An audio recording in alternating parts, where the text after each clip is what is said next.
Graças a Deus. Abra sua Bíblia comigo no livro de Mateus, capítulo 18. Mateus, capítulo 18. E eu quero ler com você a partir do verso 21. Se você encontrou, diga amém. Mateus, capítulo 18, versículo 21. A palavra fala assim: Então Pedro aproximou-se e lhe perguntou: Senhor, até quantas vezes o meu irmão pecará contra mim, que eu lhe perdoe? Até 7 vezes? E respondeu Jesus: Eu não te digo que até 7 vezes, mas até 70 vezes 7. Por isso, o reino dos céus é semelhante a um rei que resolveu ajustar contas com os seus servos. E passando a fazê-lo, trouxeram-lhe um que lhe devia 10.000 talentos. E não tendo ele, porém, como pagar, ordenou o Senhor que fosse vendido ele, a mulher, os filhos e tudo quanto possuía, e que a dívida então fosse paga. Então o servo, prostrando-se reverente, rogou: Sê paciente comigo, e tudo eu te pagarei. E o senhor daquele servo compadeceu-se dele, mandou-o embora e então perdoou-lhe a dívida. Mas saindo, porém, aquele servo encontrou um dos seus conservos, que com ele, que lhe devia 100 denários, e agarrando-o, sufocava, dizendo: Paga-me o que me deves. Então o seu conservo, caindo-lhe aos pés, lhe implorava: Sê paciente comigo e eu te pagarei. E ele, entretanto, não quis, antes, indo-se, o lançou na prisão até que saldasse a dívida. E vendo os seus companheiros o que se havia passado, entristeceram-se muito e foram relatar ao seu senhor tudo o que acontecera. Então o seu senhor, chamando-lhe, disse: Servo malvado, eu perdoei-te aquela dívida toda, porque me suplicaste. Não devias tu igualmente compadecer-te do teu conservo, como também eu me compadeci de ti? Indignando-se, o seu senhor o entregou aos verdugos, até que lhe pagasse toda a dívida. E assim também o meu Pai Celeste vos fará, se do íntimo não perdoardes cada um o seu irmão. Essa é uma palavra bem clássica, e eu estou lendo o livro de Mateus.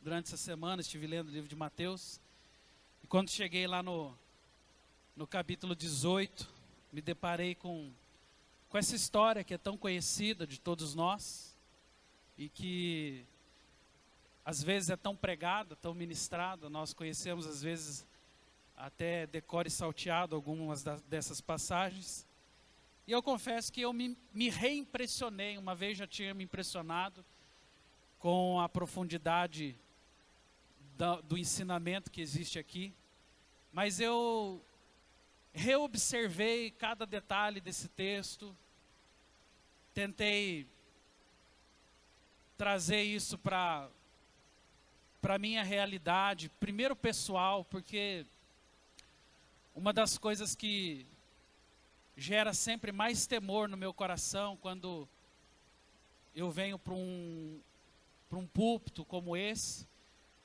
é sempre transmitir algo que não necessariamente eu vivi.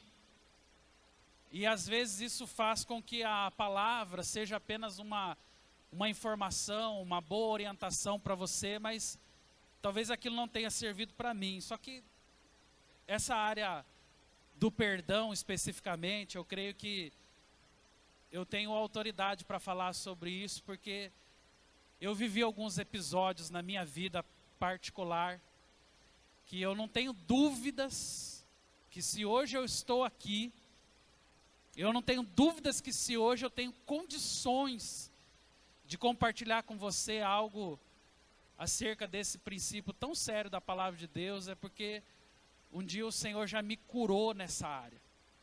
Um dia eu já fui trabalhado pelo Senhor nessa área do perdão. E esse texto em particular é um texto tão forte, porque ele fala, na minha visão, e eu vou trabalhar até esse princípio, sobre, não apenas sobre um princípio, não apenas sobre mais uma informação bíblica que pode nos ajudar.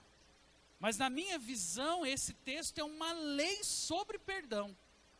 Aqui está, sem dúvida nenhuma, existe um contexto aqui, onde traduz a ideia de uma lei a ser aplicada na vida espiritual. E a ocasião aqui é uma ocasião onde o nosso Senhor, ele é indagado sobre essa questão que mexe tanto com o coração da gente, que é a questão do perdão. E quando o nosso Senhor foi indagado, ele foi indagado justamente dentro das nossas limitações humanas.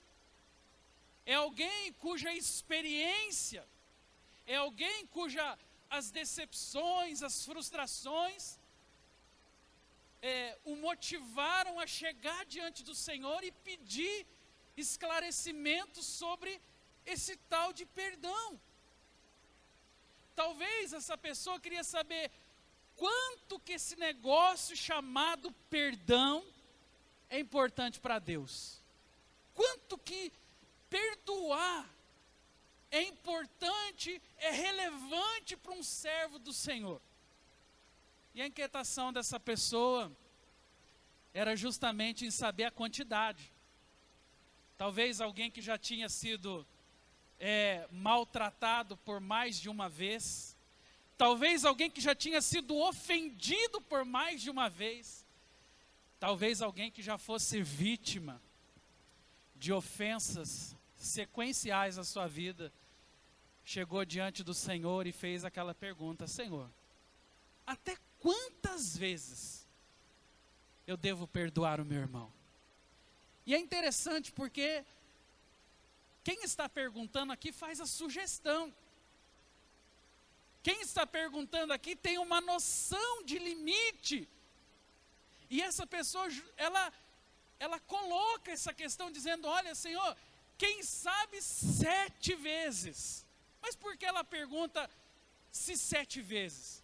Porque essa pessoa está preocupada exatamente com esse número. Olha, a lei determinava, a lei do Antigo Testamento, que o excesso de ofensas era 3. Então, quando chegava na segunda, você já avisava a pessoa mais ou menos assim, ó, você tem mais uma chance. Se você perder essa chance, acabou. Então, essa pessoa, imaginando talvez surpreender o Senhor, quem sabe elevar a sua elasticidade espiritual a ponto de suportar até 7 ofensas. Falou: Senhor, eu devo perdoar até 7 vezes? E a resposta de Jesus foi: não. É até 70 vezes 7. E você sabe, você que, como diz o pastor Ed, você que é bom de geografia, sabe que 70 vezes 7 é 490. Então o número que o Senhor fala não é um número a ser alcançado. E é interessante que depois de dar essa resposta, Jesus começa a explicar. Jesus começa a traduzir o seu pensamento e nas suas palavras, ele usa essa história que nós acabamos de ler, aonde uma determinada pessoa, cuja as suas economias talvez fossem as economias mais simples possível, estava devendo a quantia, segundo a palavra de Deus aqui, de 10.000 talentos. E essa pessoa, naturalmente, não tinha como pagar. Provavelmente era um assalariado. Provavelmente era uma pessoa que não tinha os recursos financeiros suficientes para pagar aquela dívida. E ele então vai ao seu senhor implorar e talvez se humilhar e dizer naquela ocasião: Senhor, olha, eu não tenho como te pagar. Eu não tenho dinheiro. Ali a Bíblia fala, olha, vai ter que vender os seus filhos. Olha que absurdo, venda os seus filhos, venda a sua esposa, venda tudo que você tem. Mas na sinceridade do coração daquele homem, ele chega diante do seu senhor e fala: eu não tenho como pagar. O seu senhor, sabendo que ele realmente não tinha como pagar, a Bíblia diz, perdoou. Falou: olha, vai para casa, você está livre, você não tem mais dívida comigo. Uma das coisas que mais me admira nesse texto, você já deve ter estudado isso, mas eu vou reafirmar para você: 10.000 talentos, um talento é o mesmo do que 35 quilos de prata. Portanto, 10.000 vezes 35 é igual a 350 toneladas de prata. É como se aquele homem, devendo 10.000 talentos, estivesse em valores financeiros devendo 350 toneladas de prata. Ora, se talvez ele não tivesse nem o salário do mês completo, quanto mais pagar 350 toneladas de prata? Impensável. Impensável. Só que ele foi perdoado. Vai para sua casa. Irmãos, esse camarada deve ter pulado metros. Deve ter comemorado demais. Não era uma dívidazinha qualquer, era uma dívida que o faria perder tudo que ele tinha, inclusive a sua família. Era uma dívida alta. Pois bem, quando ele sai do palácio daquele rei que o havia perdoado, ele sai e se encontra, diz a Bíblia, com um dos seus conservos. O que é conservo? É um servo com ele. Era alguém que trabalhava junto. E esse alguém que trabalhava junto com ele, também estava devendo a ele. Só que era uma dívida diferente. A dívida desse camarada com ele era de 100 denários. E eu dei assim uma especuladinha para tentar entender o que significaria mais ou menos 100 denários. É como se você enchesse a sua mão com 100 moedas de R$1, que seria mais ou menos o equivalente a uma diária de um trabalhador comum, né? A um valor provavelmente insignificativo dentro ou comparado com o valor que ele devia. O fato é que, se eu aproximadamente for usar números aqui, eu vou dizer para você que o conservo devia ao servo era em torno de 100, eu vou extrapolar o limite aqui, quem sabe R$200. Agora, o que é R$200 em comparação com 350 toneladas de prata? É uma comparação absurda, quase impossível de se comparar, porque a diferença é muito grande. Mas aí sabe o que acontece? Aquele conservo chega para o servo e fala: olha, eu também não tenho como te pagar. Eu não tenho 100 denários. Eu não tenho esse dinheiro para dar para você. E ele faz as suas explicações, talvez como o outro tinha feito para o rei. Só que a palavra nos diz que aquele homem, lá no versículo 28, diz assim: saindo aquele servo, encontrou o seu conservo, que lhe devia 100 denários. Olha, e agarrando-o, sufocava, dizendo: paga o que me deves. Então o seu conservo implorava: seja paciente comigo e eu te pagarei. Irmãos,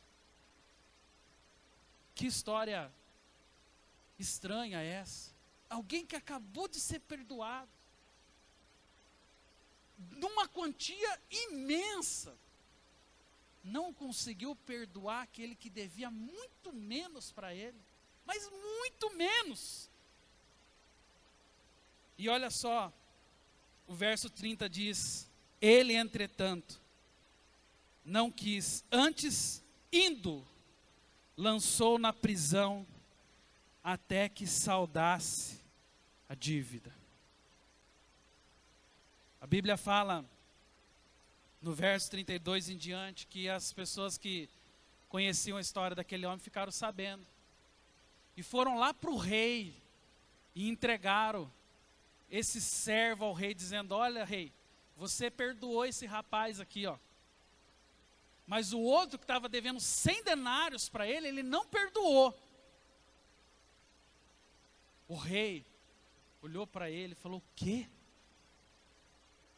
Eu te perdoei 350 toneladas de prata.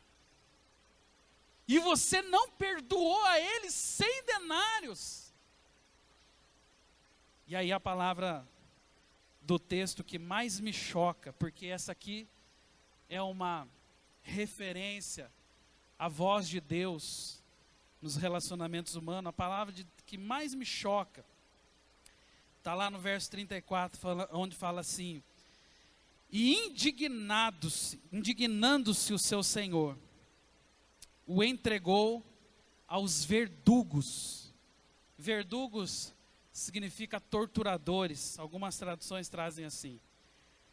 Entregou ele aos torturadores até que pagasse a dívida. E aí o verso 35 diz assim: e assim também o meu Pai Celeste vos fará, se do íntimo não perdoares o seu irmão. Olha o que o rei fez. O rei pega aquele homem, leva ele lá no calabouço e fala para os, sei lá, capatazes que estavam lá: dá uma especial nesse rapaz. Arranca os dentes, quebra as pernas, estica a pele dele, arranca os cabelos, sabe? A palavra aqui, torturadores, quer dizer exatamente isso. Eles tinham a função de torturar. Torturar, lógico, fisicamente, era uma tortura física. Imagine puxar o dedo com alicate. Eu não vou nem encenar aqui, mas pense as mais difíceis torturas que podiam existir. É assim que acontecia.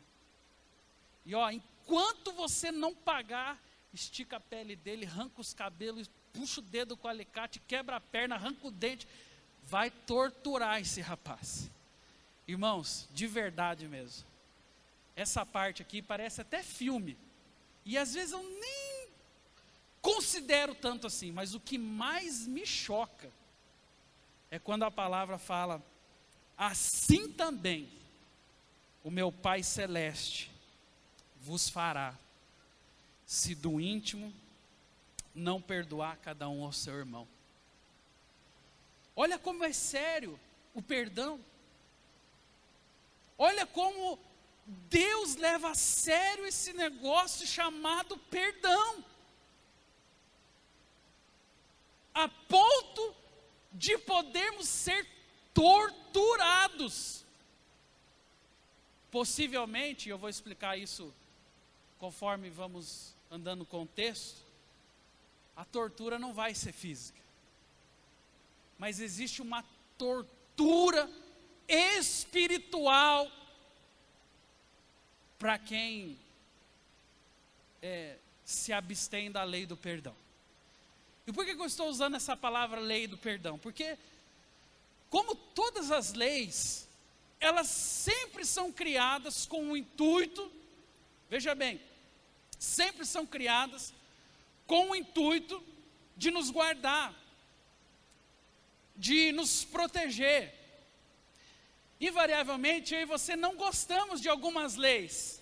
É verdade que às vezes você está lá, querendo chegar logo no teu objetivo, e você está acelerando o seu carro porque você tem horário marcado, mas de repente aparece na sua frente um instrumento da cidade, que é parte da lei, que tem 3 bolas, uma vermelha, uma alaranjada, uma verde, e naquele dia que você está atrasado, você para e aquela bola vermelha acende na sua frente, e aí parece que aquele dia, aquela bola fica 2 horas acesa, e não passa logo para o verde, você já está trocando de marcha, você já está acelerando, você já está com vontade de chegar no seu objetivo, e é nessa hora que você fala, por que que esse negócio está aqui?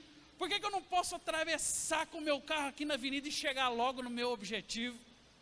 Sabe por quê? Porque tem uma lei, porque tem uma bola vermelha, que ela pode chatear, deixar você nervoso, deixar você estressado, te irritar, tirar a tua paz, fazer o que for, mas em última instância, essa bola vermelha acesa está te protegendo, está cuidando de você, está segurando você para que o trânsito possa fluir, porque se você passa naquela bola vermelha, está vindo um outro carro, e aí é uma batida, pode ter, sei lá, perna quebrada, cabeça estourada. Hoje eu estou mal,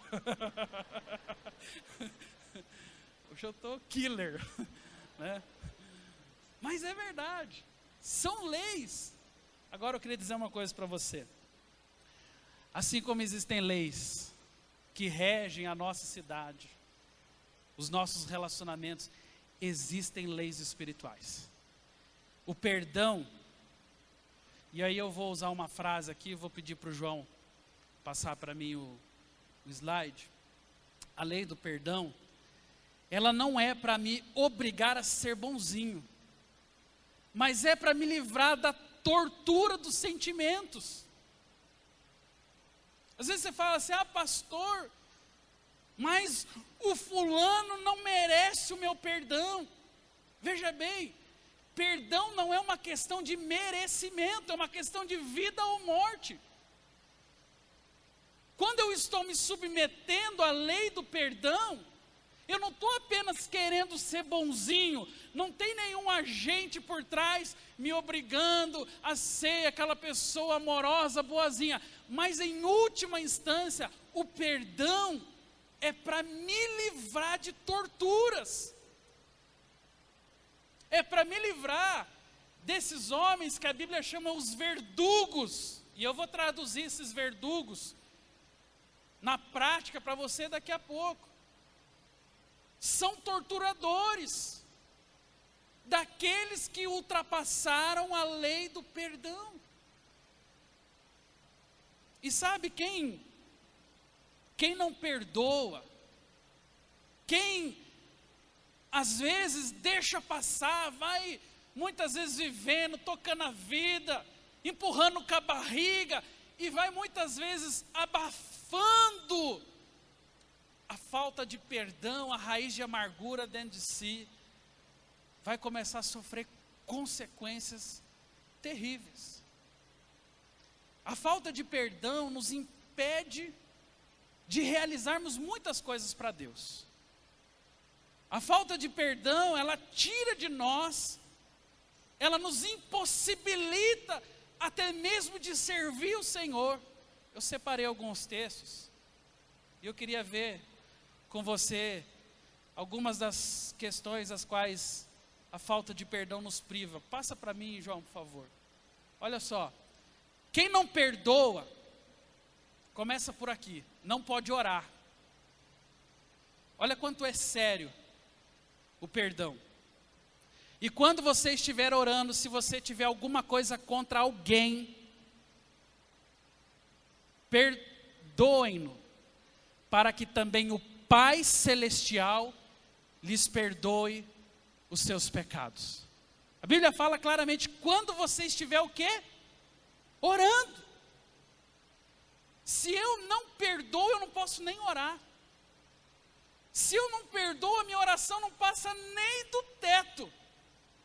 Se lá no meu coração existe uma raiz de amargura, bem fofinha, bem cuidada, bem abafadinha na terra do meu coração, a minha oração não passa do teto, porque eu não posso nem orar. Você vai orar, você vai tentar sentir a presença de Deus no meio da oração, não vai conseguir, sabe por quê? Porque quem não perdoa não consegue. Quem não perdoa, perde o seu momento da oração. O Espírito fica o tempo todo constrangendo, os verdugos ficam ali incomodando a minha alma, e a oração que eu dirijo para o Pai, esquece, não chega. Tem uma outra coisa, quem não perdoa, a Bíblia também diz que não pode ofertar. Olha que sério que é isso.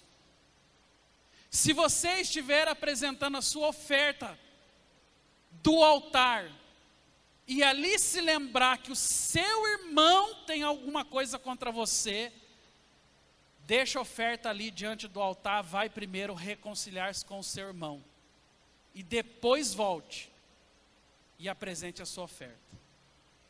Olha que sério que é não perdoar. Olha que sério que é a lei do perdão.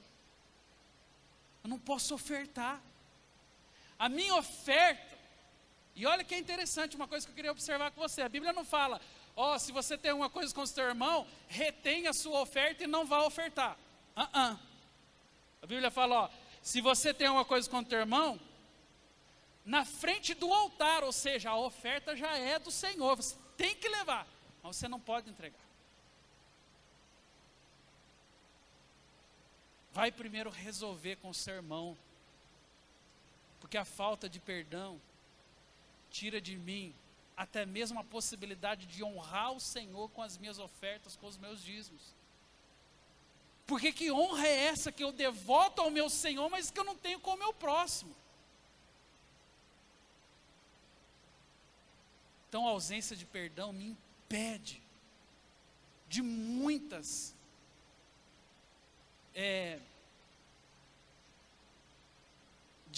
possibilidades de glorificar a Deus. Há uma outra questão, passa para mim, João, por favor. Quem não perdoa, esse texto talvez seja um dos mais conhecidos de nós todos, não será perdoado. Se vocês não perdoarem uns aos outros, o Pai Celestial não perdoará as suas ofensas. Eu quero ser perdoado. Eu preciso ser perdoado por Deus. Mas olha que sério que é isso. Se eu não perdoo, eu também não sou perdoado. O perdão é uma via de duas mãos. Aquele homem saiu do palácio do rei perdoado, mas chegou diante do irmão dele e não perdoou. A lei do perdão é a via de duas mãos. Perdoado, logo perdoo. Abençoado, logo abençoo. Se Deus me deu o privilégio de ser restaurado, então eu preciso também transmitir isso ao outro. E parece que essa lei não estava em vigor para aquele homem, que foi tão grandemente perdoado, mas que por causa da miséria dos 100 denários não conseguiu perdoar o seu irmão. Então, o rei fez certinho. Tudo bem, você foi perdoado, mas não perdoou. Então, toda aquela dívida que você tinha volta para você. Olha que sério que é isso.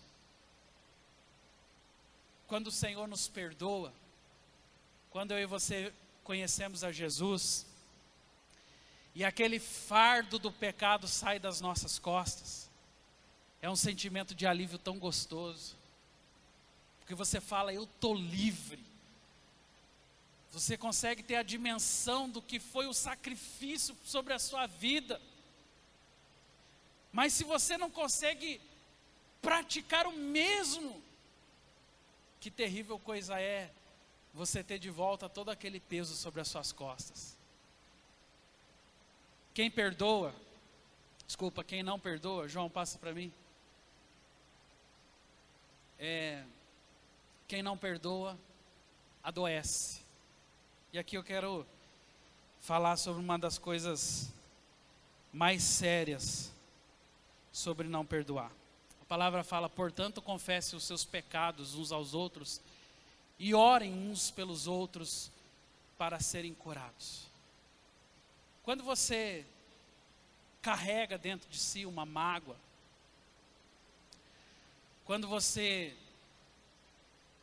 se isenta da responsabilidade de liberar perdão sobre uma pessoa, e olha, você pode, não precisa nem perguntar isso para pastor, pode perguntar para qualquer psicólogo, para qualquer pessoa que nem professa fé cristã, tire essa dúvida, se a vida sentimental não está intrinsecamente ligada com a nossa vida física. Quando nós não perdoamos, quando dentro de nós existe um amargo em relação às pessoas, em relação ao meu irmão, uma das primeiras coisas que começa a acontecer é adoecimento. Nós vamos adoecer.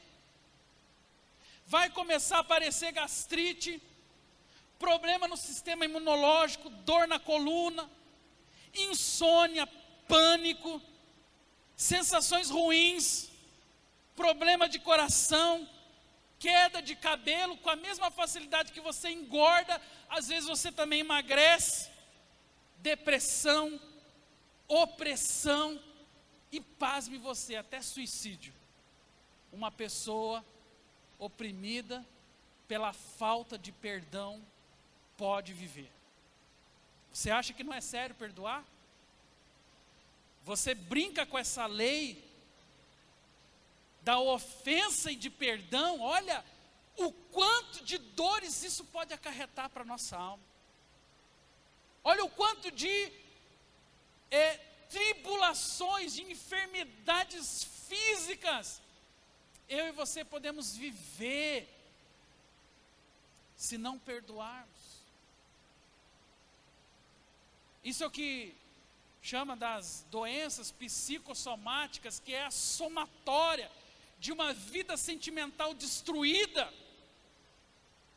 de uma vida sentimental em colapso, sem controle, entregue aos verdugos, aonde muitas vezes através das sensações físicas nós somos torturados,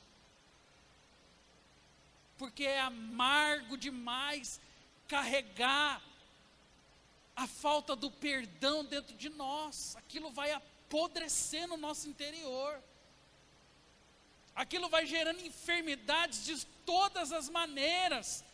As primeiras, lógico, são apenas emocionais, psicológicas, mas daqui a pouco começa a estourar no corpo.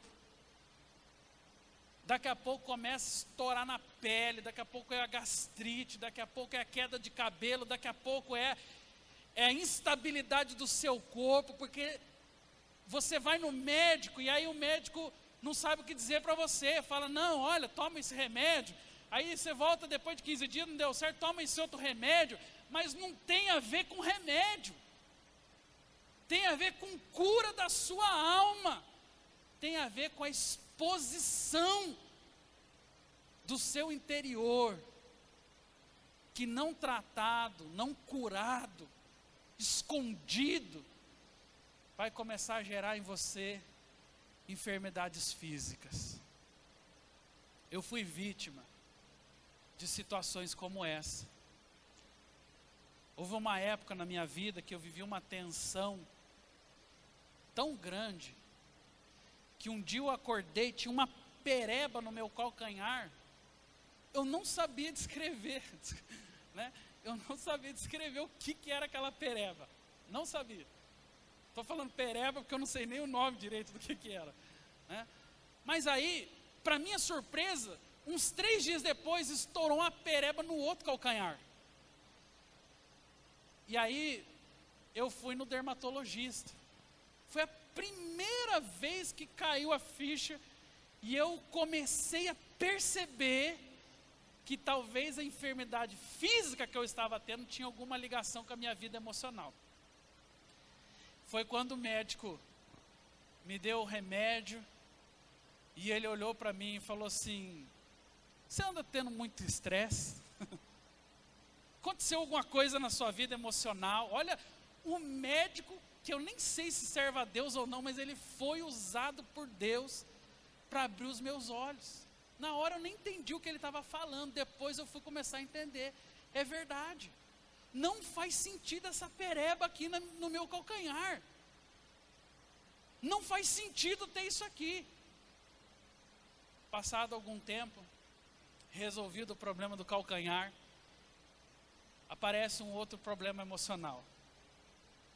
E aí, eu comecei a tomar café de manhã, e eu percebia que, às vezes por volta de umas 10, 11 horas da manhã, vinha uma queimação aqui na minha boca, no meu esôfago, não sei qual parte exatamente do meu corpo, mas vinha uma queimação terrível, e eu ia lá na farmácia correndo, comprava um Sorrisal, e ai, que alívio. Daí, no outro dia tomava café, aquela queimação continuava, e no outro dia também, no outro dia, uma hora eu falei, não, preciso ir no médico. Vai no médico, deita numa cama, te dão um sonífero, você acorda meio abalado, eles já tinham mexido tudo lá por dentro, chama-se endoscopia, você que já fez sabe do que eu estou falando. E aí vem o resultado, o senhor está com gastrite nervosa. E aí eu falei, Deus, gastrite nervosa? Não é possível. Comecei a ligar isso também com a vida emocional. Gastrite nervosa, eu estava adoecendo por situações não resolvidas. A lei do perdão é muito séria, meus irmãos. Ela tira de nós a possibilidade de sermos saudáveis em todas as áreas da nossa vida. Eu li aquele livro Porcos na Sala, é um livro que fala sobre libertação, e uma das coisas que me chamou a atenção na leitura daquele livro, é que o autor fala que 80 a 90% de todos os casos de endemoniamento tem a ver com falta de perdão. Isso me chamou demais a atenção. 80 a 90% dos casos de endemoniamento, de pessoas que sofrem opressão de demônios, de pessoas que ficam possessas constantemente, tudo se originou lá quando não perdoaram, quando a mágoa se instalou, se estabeleceu, foi tocando a vida, foi continuando do jeito que dava. Chega uma hora que os verdugos vão pegar o que é de direito e vão começar a torturar.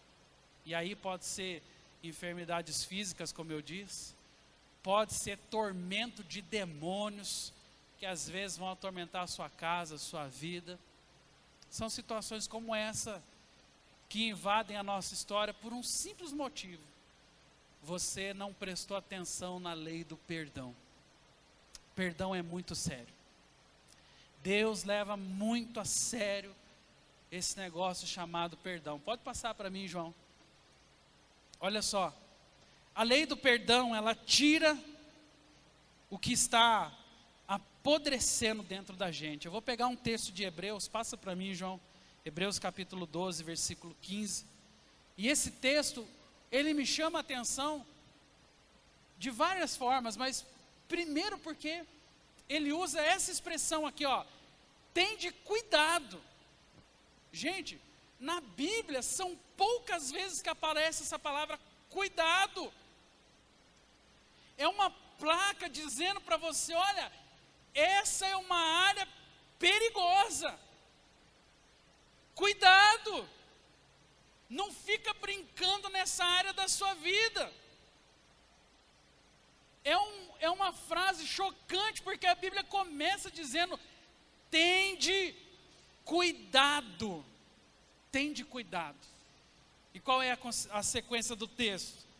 De que ninguém se prive da graça de Deus, e de que nenhuma raiz de amargura brotando vos perturbe, e por ela muito se contamine. Duas coisas sobre raiz de amargura: perturbação e contaminação.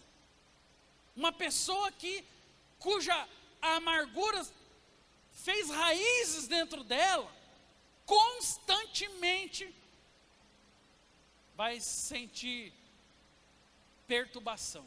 Mas não é só perturbação.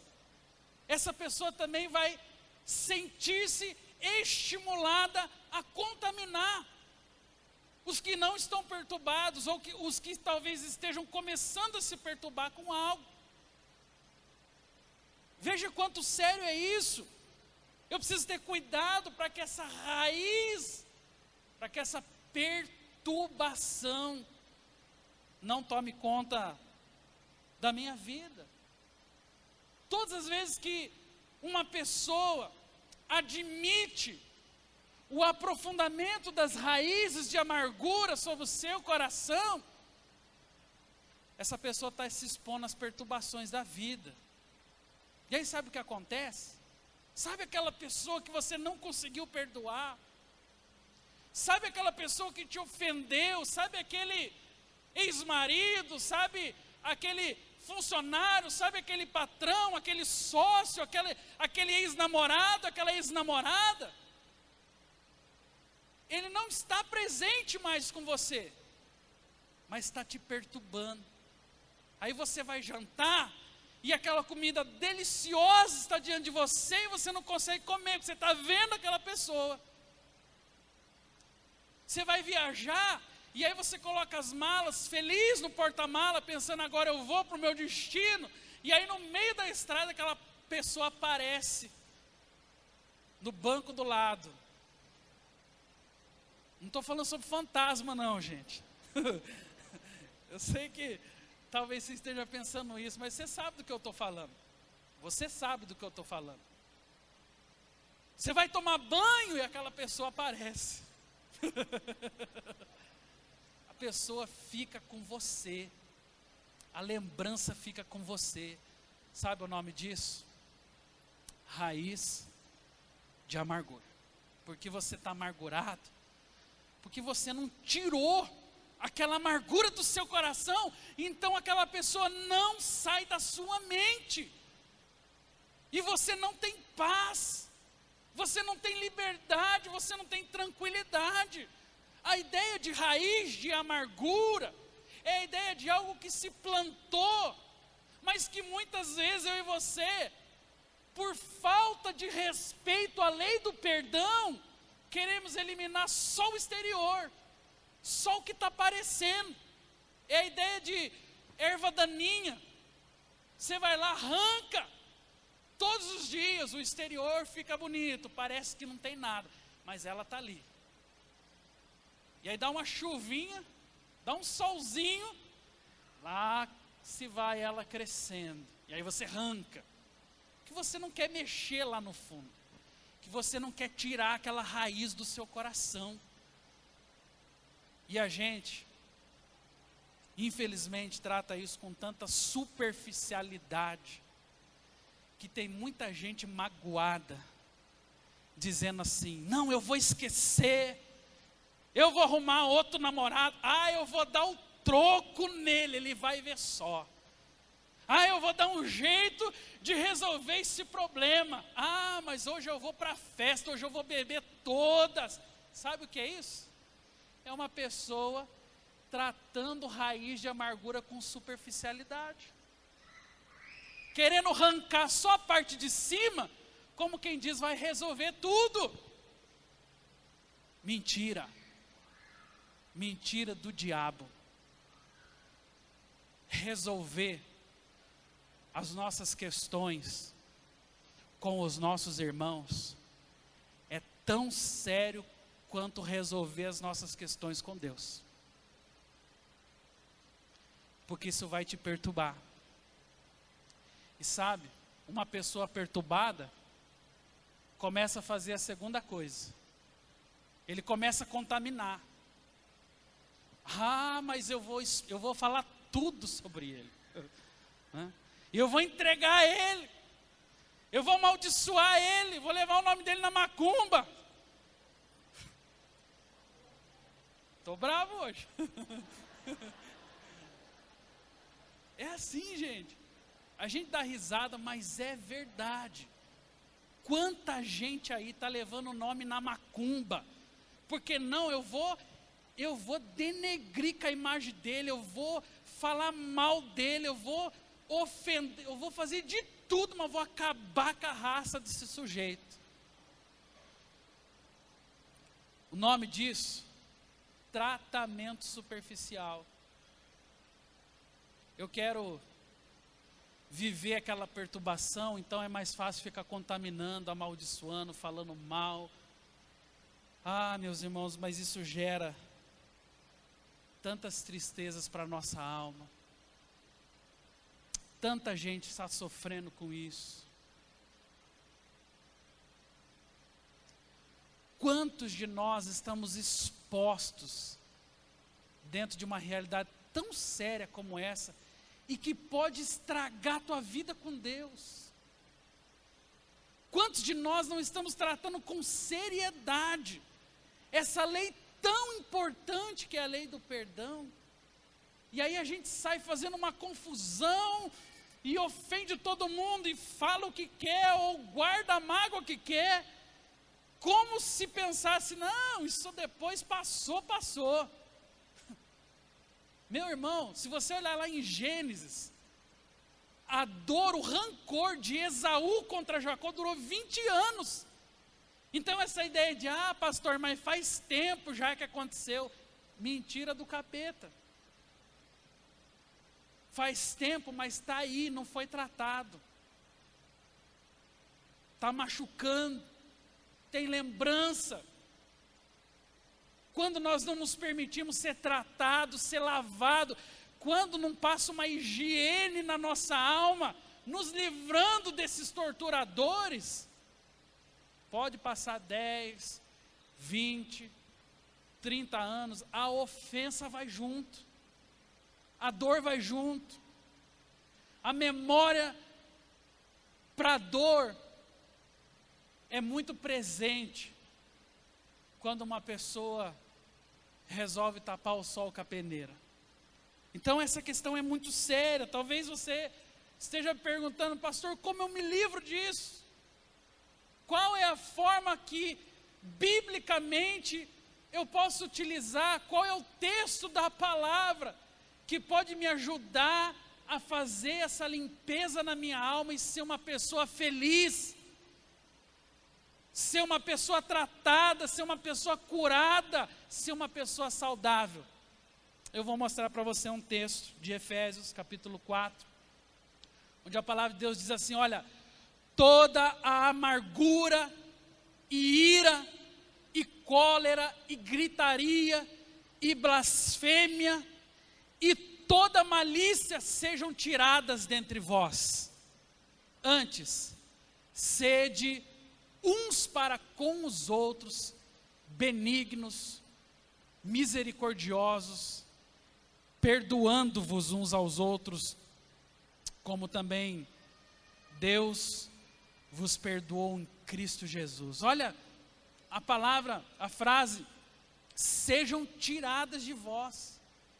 Essa frase, sem dúvida nenhuma, fala sobre uma direção para a minha vida espiritual. Eu preciso arrancar isso da minha vida. Quando eu olho para aquela erva daninha, sendo muitas vezes só podada no seu exterior, eu preciso pensar nela sendo tirada por inteiro, com raiz e com tudo. Não deixando nenhuma marca, nenhum resquício de que aquilo pode me torturar no dia de amanhã. Sabe por quê? Porque pessoas que são torturadas por falta de perdão, são pessoas que volta e meia se tornam fofoqueiras, se tornam às vezes facilmente estressados com a vida, mal-humorados. Às vezes você sai dando patada em todo mundo, falando mal de todo mundo e às vezes até ofendendo. E aqui está talvez um dos grandes problemas da ofensa guardada. Em última instância, ela acaba levando essa ofensa para outras pessoas. Porque você está dando patada em todo mundo, você está com raiva de todo mundo, você não consegue ser livre. E é nessa que muitas vezes você acaba ofendendo um terceiro. Você acaba ofendendo mais uma pessoa. Você acaba machucando mais um coração. E lá se vai a história repetir, mais uma pessoa sendo torturada, sendo massacrada, mais uma pessoa que não tem paz no seu coração. Por quê? Porque a ofensa está sendo transmitida, a ofensa não está sendo bloqueada. Então, se você quer tirar isso da sua vida, eu vou caminhar já para finalizar essa palavra. Não tem um outro lugar melhor para você começar, senão no altar do Senhor, dando uma descarga em toda a porcaria que está na tua alma, em todo sentimento, às vezes que tem gerado perturbação, dor, e que muitas vezes tem mascarado uma vida sadia, uma vida abençoada. Um pastor que eu ouvi falando sobre perdão, ele contou uma história de um rapaz que foi para o encontro com Deus. E lá no encontro ele teve um momento do perdão, e ele chegou para esse pastor e começou a despejar a alma dele. Falou: olha, pastor, eu tenho ódio dessa pessoa, eu tenho raiva daquele, olha, eu não suporto aquele outro. E ele começou a lhe falar das suas tribulações emocionais. E aí o pastor, meio sem saber como orientá-lo, falou: ó, meu irmão, ora, deixa Deus tirar isso do teu coração, deixa Deus te curar. E aí ele falou que ele foi dormir, e à noite, quando ele estava dormindo, ele viu ele realizando uma cena cotidiana, uma cena que ele já estava acostumado a fazer. E qual que era essa cena? Ele tinha um pequeno comércio, um pequeno supermercado, e muita gente tinha dado calote nele, e ele tinha uma caixinha de cheques, e todos os dias ele ia lá, pegava aquela caixinha de cheque, todos os dias, era um ritual. Aí ele olhava aquele cheque, pegava o primeiro, pilantra, pegava o segundo, sem vergonha, o terceiro, vagabundo, e assim ele ia, cheque por cheque, todo dia. Aquilo torturava ele, pilantra, vagabundo, sem noção, e ele ia amaldiçoando as pessoas e se auto-amaldiçoando também, e ele estava preso àquela caixinha de cheque. Pois bem, lá no encontro, ele acordou pela manhã e falou: pastor, eu já sei, eu sei o que está me atormentando.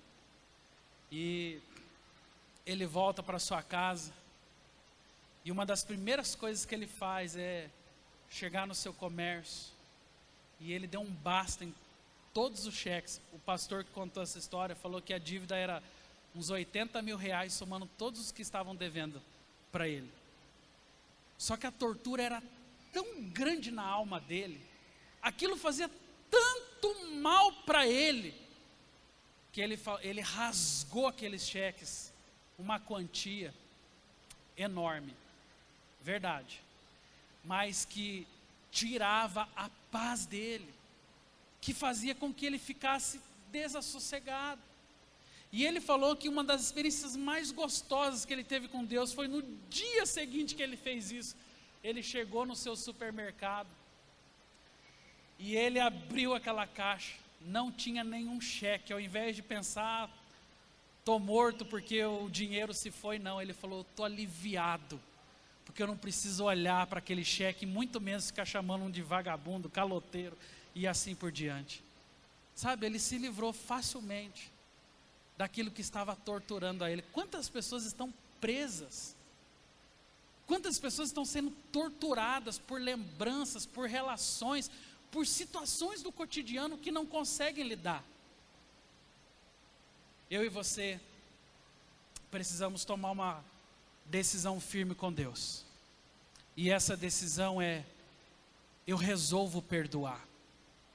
Sabe, uma das melhores formas de você perdoar alguém é você começar a orar por essa pessoa. A dinâmica é muito simples. Alguém está me incomodando, alguém é torturador dentro da minha memória, então o primeiro passo, vou orar por essa pessoa. E aí entra uma das maiores crises de quando eu e você estamos orando por alguém que nos ofendeu, que é: pastor, mas eu oro, só que aquela pessoa não muda. E aí deixa eu dizer uma coisa para você. Talvez a oração que você está fazendo por quem te ofendeu, realmente não tem mudado essa pessoa. Mas guarde isso no seu coração. Isso pode mudar você. Pode não mudar a pessoa, mas se mudar você, se mudar a minha forma de pensar, de ler a vida, de ler a história, que alívio.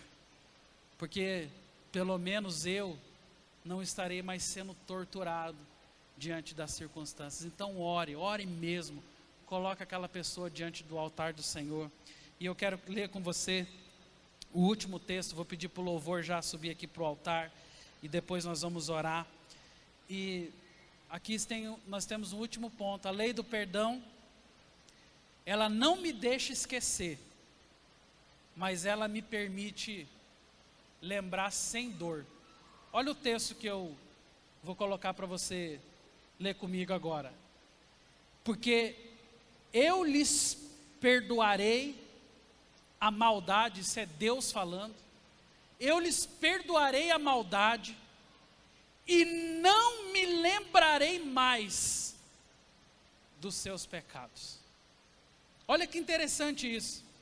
A pergunta aqui seria assim: pastor, Deus, quando nos perdoa, Ele se esquece? Não, Deus não pode se esquecer. Mas há uma diferença entre se esquecer e se lembrar. Deus, Ele não esquece, mas Ele não fica se lembrando. E aqui está uma chave para você resolver problemas emocionais dessa natureza. A lei do perdão não me deixa esquecer, mas ela me permite lembrar sem dor. Eu vou usar um exemplo para explicar isso para você. Eu tenho uma cicatriz nesse dedo do meio, se você depois quiser ver.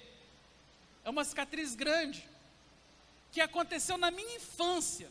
Eu me lembro como se fosse hoje, o meu irmão mais velho, o Rodolfo, fechando a porta da sala, que pegou em cheio nesse dedo aqui. Irmãos, hoje eu estou cruel, né? Mas fez um buraco, saiu tanto sangue, eu tive tanta dor, e até hoje eu tenho uma cicatriz bem visível nesse dedo do meio. Se você me perguntar assim: pastor, isso dói? Eu vou te dizer: não dói, não dói. Isso daqui está curado. A cicatriz é feia, deixou meu dedo que já era feio, mais feio um pouco, mas tem um detalhe: não dói. Eu hoje me relaciono, embora A minha infância e adolescente, nós éramos 3 irmãos de idades muito próximas. Sempre foi um brigueiro na minha casa, a gente quase se matou de tanto brigar. Mas hoje eu sou amicíssimo do meu irmão. Se você me perguntar, você fica vinculando essa cicatriz do dedo ao seu irmão? Nem me lembrava mais, eu me lembrei quando eu estava preparando esse sermão. Falei, meu Deus, é verdade.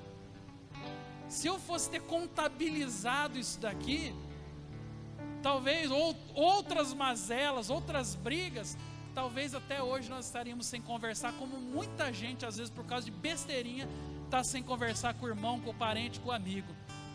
Olha que triste. Agora, quando você perdoa, é verdade que você vai se lembrar por muito tempo.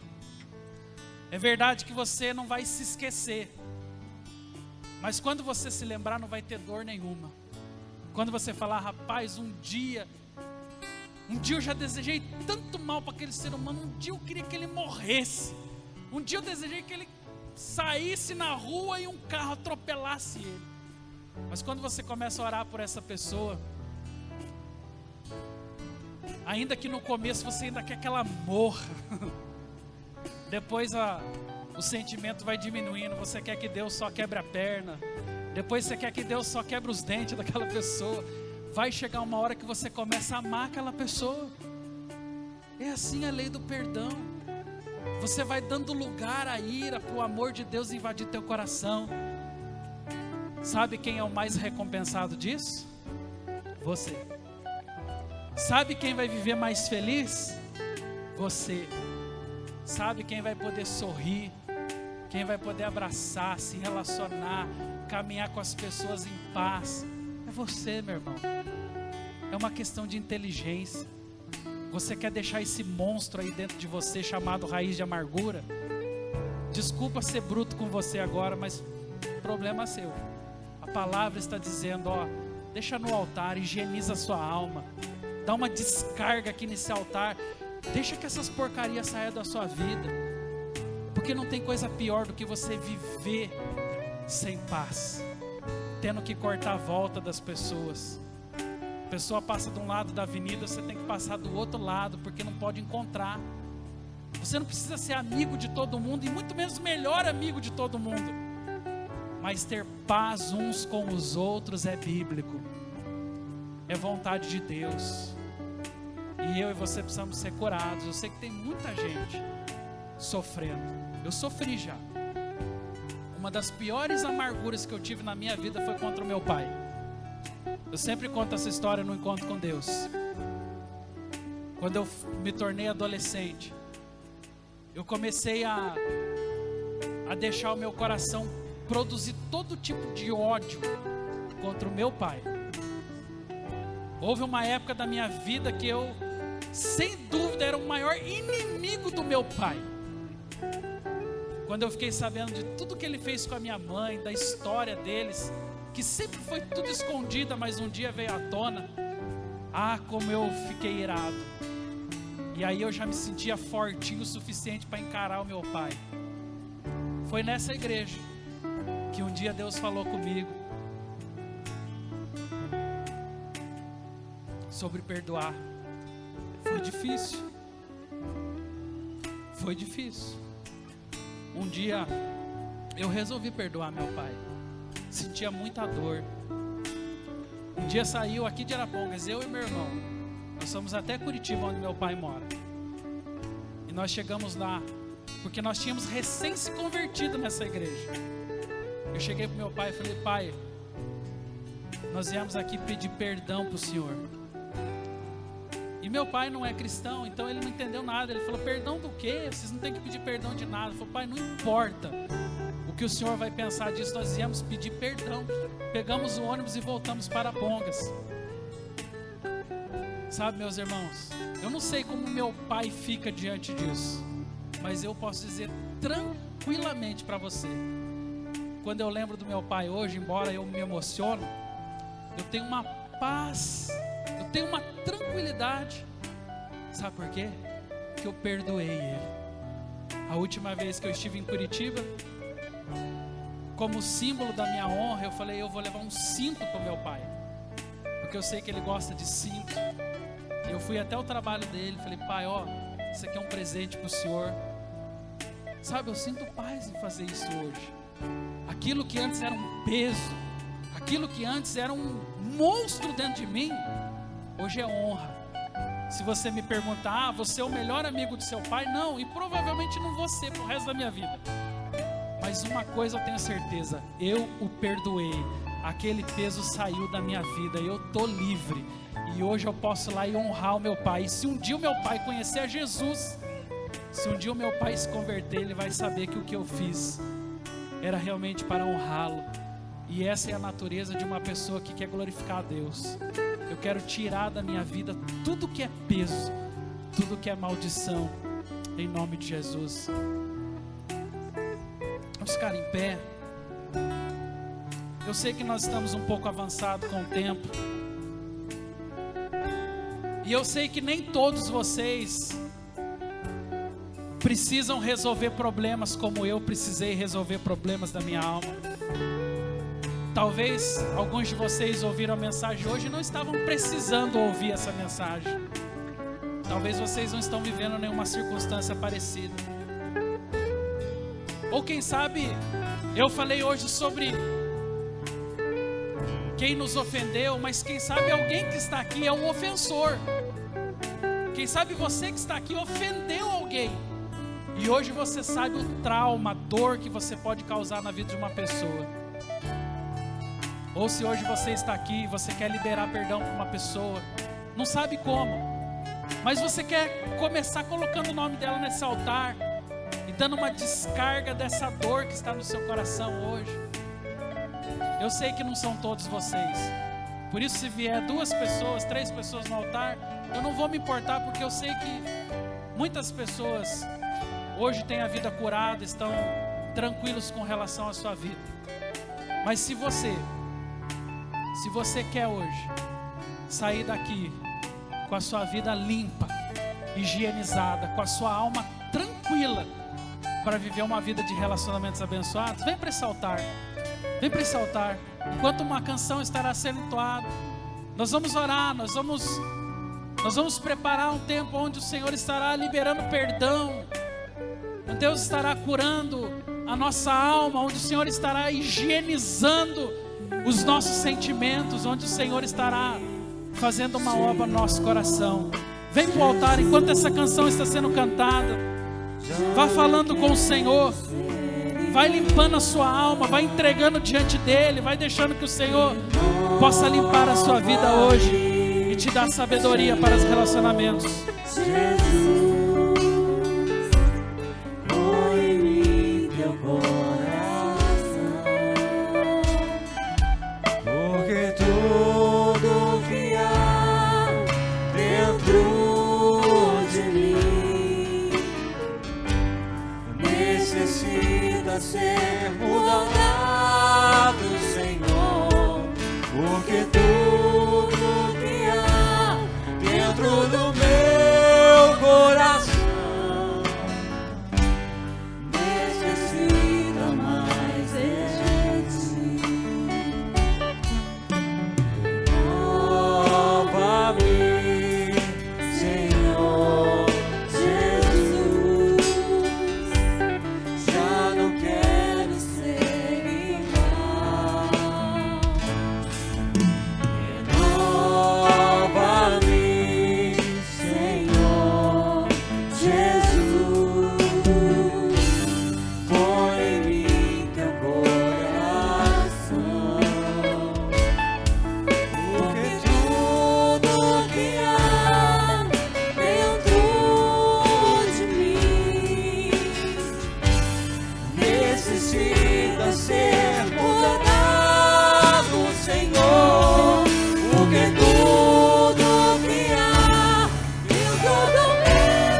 nós estamos nesse altar nessa hora.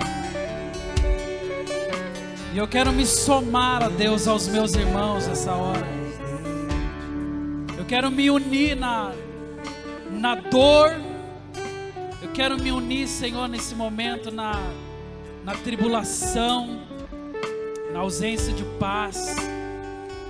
Eu quero me unir com os meus irmãos em tudo aquilo que porventura, Senhor, esteja, Pai, castigando a alma, esteja castigando os sentimentos, Deus.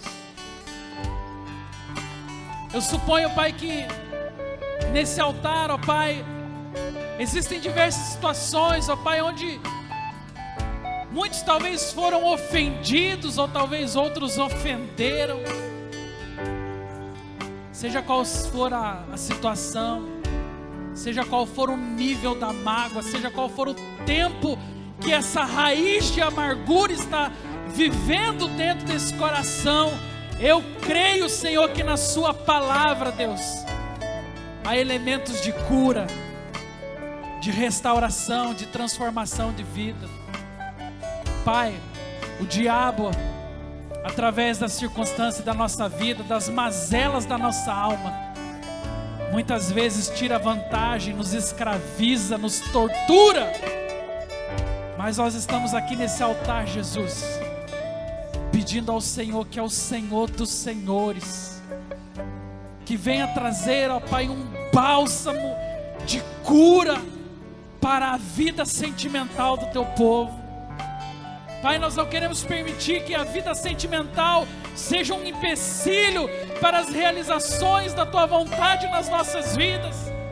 Nós não queremos permitir que a falta do perdão, ó Pai, nos impeça de te adorar, nos impeça de ofertar, nos impeça, ó Deus, de orar ao Senhor. Pai, nós não queremos permitir que o perdão venha lançar enfermidades físicas em nossa vida, em nossa alma.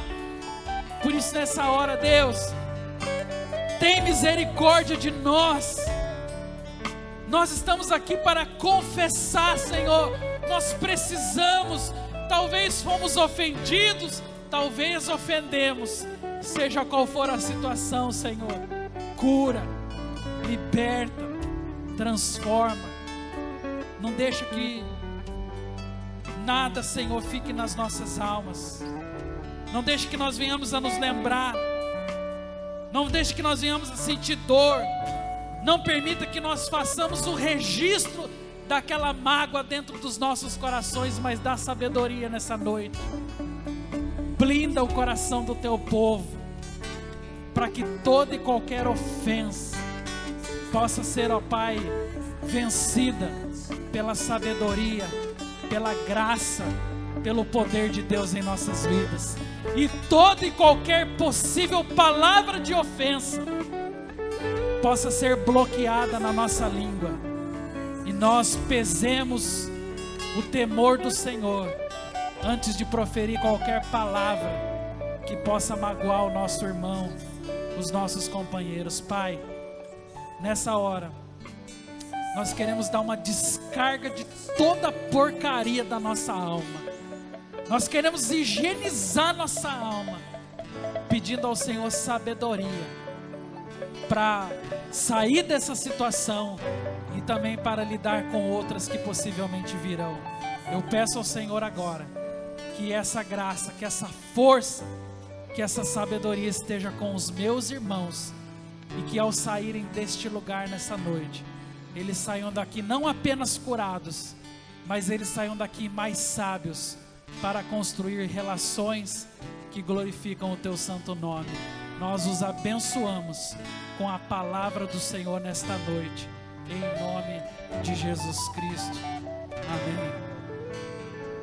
Onde você está, eu quero encerrar essa reunião, quero abençoar a tua vida, em nome de Jesus. Pai, muito obrigado pela direção, Pai, pelo discernimento, pela clareza como o pastor Diego foi usado para nos ministrar essa noite. Pai, agora eu quero encerrar essa reunião, Pai, e quero em teu nome como sacerdote dessa igreja, quero abençoar o teu povo. Que o amor demonstrado em Jeová o Pai,